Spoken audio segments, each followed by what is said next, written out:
Maxima is a pretty radical departure from the previous model. Actually, it's a pretty radical departure from everything else on the road. As revolutionary as the redesign is, though, the new Maxima is very much a mechanical evolution. It's still a mid-size sedan, still front-wheel drive, still has a 3.5-liter V6 and a CVT, and still very much straddles the line between mainstream and luxury. Now, that V6 has been thoroughly updated and now produces 300 horsepower. That's a lot, and it feels like it. This definitely gets moving, but it's also an awful lot to be sending through the front wheels only. When you really gun it or power out of a corner, the wheel does have a tendency to saw back and forth. All-wheel drive should be an option, and not only just to cut down on torque steer, but it would benefit bad weather traction as well as improved dry weather handling. The revised continuously variable transmission, or CVT, is hard to fault. It's smart enough to keep revs up when you're driving aggressively, and it simulates gears when accelerating hard to make it sound and feel like a regular automatic. It also helped the Maxima get nearly 29 miles per gallon on the Edmunds evaluation route. You can also call up those fake gears using the paddle shifters, but really, the CVT still doesn't feel quite appropriate for something marketed as a four-door sports car.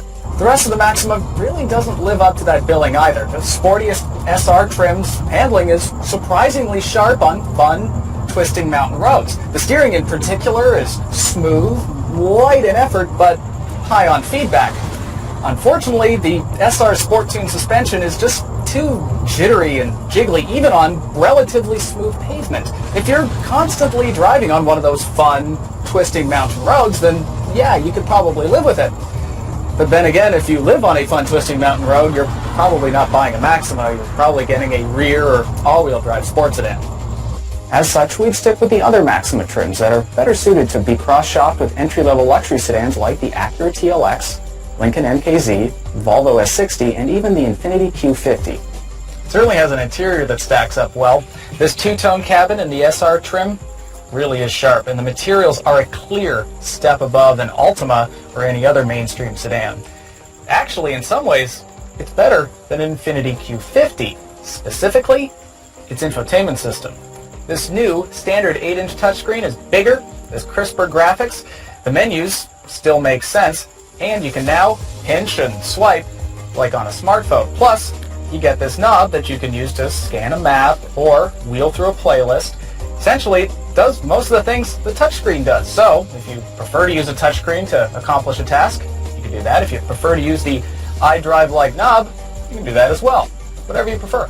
And speaking of smartphones, there's this nice deep bin to keep it out of the way.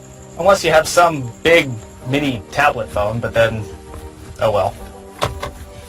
Now, if you're thinking the Maxima compares with a big sedan like a Toyota Avalon, think again. It may be similarly priced in the $30,000 to $40,000 range, but the backseat headroom is kind of tight, and the legroom very much depends on who's up front. The trunk is also significantly smaller than most full-size sedans. But at 14.3 cubic feet, it's on par with most mid-size sedans and bigger than many entry-level luxury sedans. So, if the Maxima's radical styling appeals to you, you'll find a sedan that is pleasant to drive with a powerful engine and a lovely, easy-to-use cabin.